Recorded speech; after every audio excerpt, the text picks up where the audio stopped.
Bismillahirrahmanirrahim. Assalamualaikum warahmatullahi wabarakatuh. Salam damai sejahtera untuk kita semua. Om Swastiastu, Namo Buddhaya, salam kebajikan. Pertama-tama, marilah kita panjatkan kehadirat Allah Subhanahu wa Ta'ala, Tuhan Maha Pencipta. Pada hari ini kita telah banyak diberikan nikmat, salah satunya nikmat sehat, sehingga kita berjumpa kembali masih di pelajaran ilmu pengetahuan sosial bersama Bapak ya. Anak-anak yang Bapak banggakan dan Bapak cintai, minggu kemarin kita sudah bertemu di pertemuan video yang pertama. Sekarang kita melanjutkan di pertemuan yang keempat ya, di video yang kedua, karena minggu kemarin kalian mencatat materi yang tertera pada Google Formulir atau absensi.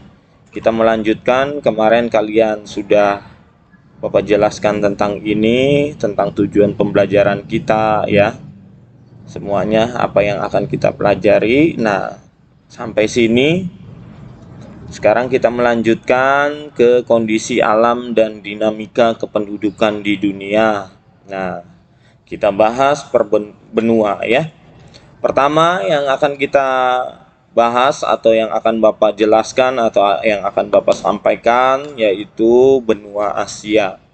Benua Asia dibagi menjadi 5 bagian ya. Yang pertama ada Asia Barat, kemudian yang kedua ada Asia Tengah, yang ketiga ada Asia Tenggara, yang keempat ada Asia Timur, kemudian yang kelima ada Asia Selatan. Nah, karena negara Republik Indonesia yaitu berada di Asia Tenggara. Nah, Asia Tenggara terdapat 11 negara, termasuk di dalamnya ada negara Republik Indonesia. Yang pertama ada Brunei Darussalam, kemudian yang kedua ada Kamboja, ketiga ada Indonesia, keempat ada Laos, kelima ada Malaysia, keenam ada Myanmar, kemudian yang ketujuh ada Filipina, yang kedelapan ada Singapura, yang sembilan ada Thailand, kemudian yang ke-10 ada Vietnam, kemudian yang terakhir ada Timur Leste. Yang terdapat di buku catatan kalian pun seperti itu ya. Bisa sambil dibaca, dan apabila ada yang di buku catatan itu yang Bapak sampaikan tidak ada di buku catatan, silahkan catat kembali ya catatannya. Kemudian di benua Asia yaitu daerah pertemuan lempeng Eurasia ya, lempeng Pasifik dan lempeng Australia. Kemudian terdapat 3 kawasan flora dan fauna serta beriklim tropis ya. Termasuk di Indonesia itu terdapat 2 musim, yaitu musim panas dan musim hujan. Kemudian kaya akan sumber daya alam seperti tambang ya, hutan, pertanian dan perkebunan. Kemudian terdapat titik tertinggi di Korea Selatan yaitu di Halasan dan pegunungan Tebet ya, memiliki hutan tropis di sepanjang pantai selatan dan pulau Jeju ya. Iklimnya sedang dengan 4 musim ya. Kemudian ini dinamika penduduk di benua Asia ya. Jumlah penduduk paling tinggi di benua Asia ya. Kemudian keragaman budaya penduduknya pun sangat tinggi. Kemudian kegiatan ekonomi penduduknya didominasi oleh sektor agraris dan industri. Nah, ini piramida penduduk benua Asia yang tertera pada layar kalian masing-masing. Kemudian kondisi alam dan dinamika kependudukan di dunia di benua Amerika. Nah, benua Amerika yang pertama Amerika Serikat ya, memiliki iklim sedang dengan 4 musim ya. Kemudian topografi sangat beragam seperti pegunungan, gurun, daratan rendah, dan glacier. Kemudian kenampakan alam yang terkenal ya, yaitu Sungai Mississippi ya, air terjun Niagara, kemudian lembah Grand Canyon ya. Kemudian di Chili itu negara terpanjang dan tersempit di dunia.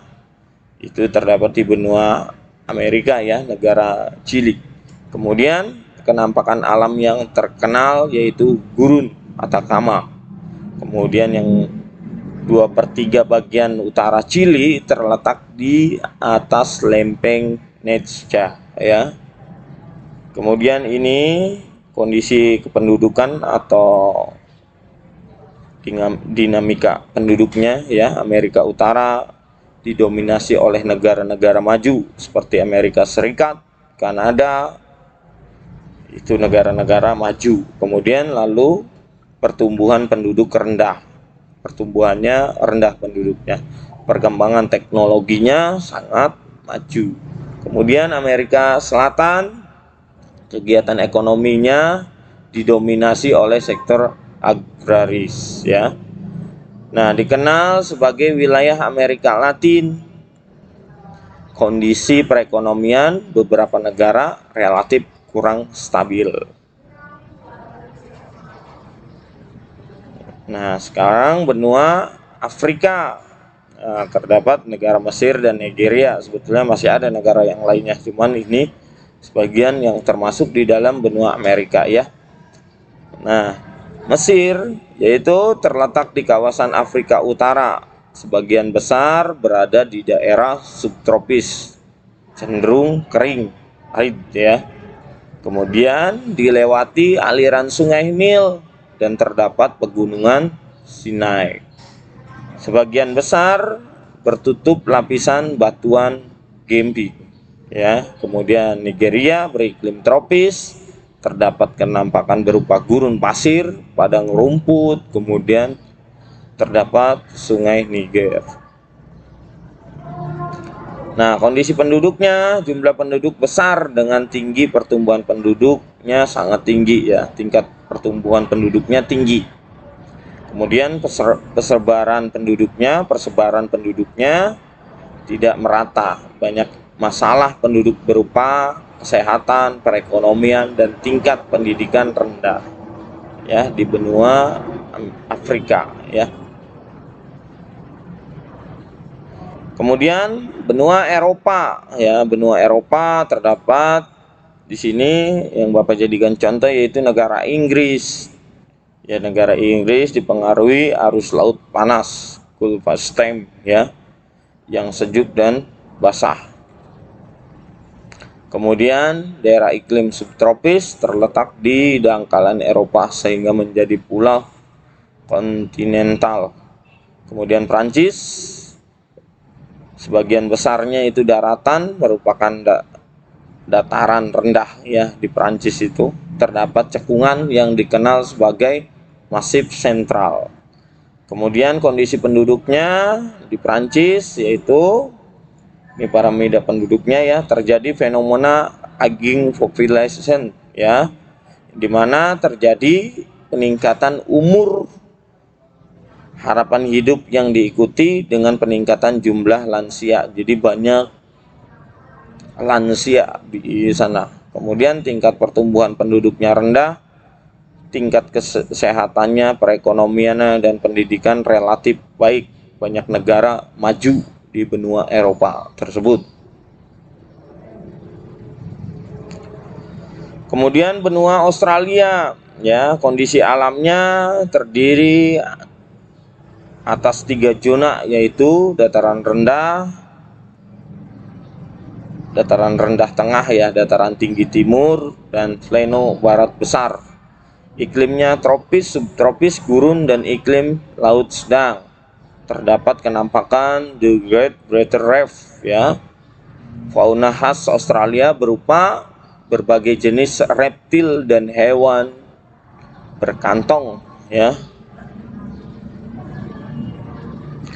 Nah, kondisi penduduknya dipengaruhi kedatangan bangsa Inggris abad ke-15 ya. Perekonomian didukung sektor pertanian, perkebunan, perindustrian, dan jasa.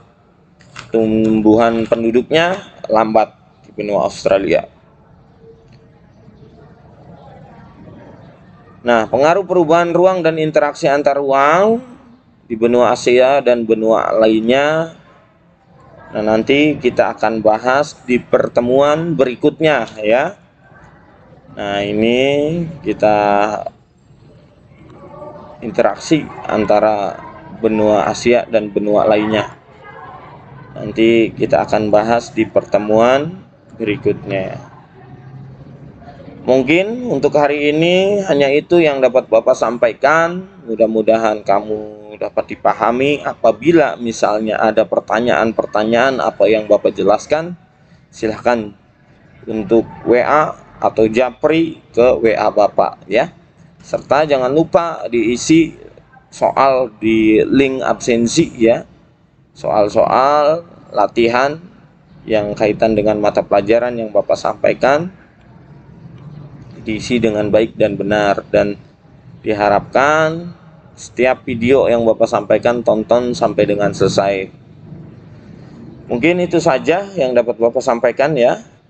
Mudah-mudahan kita selalu diberikan kesehatan oleh Yang Maha Kuasa dan kalian tetap mematuhi protokol kesehatan COVID-19, tetap di rumah saja, belajarnya di rumah saja secara daring. Kalau tidak ada keperluan mendadak, tidak usah keluar.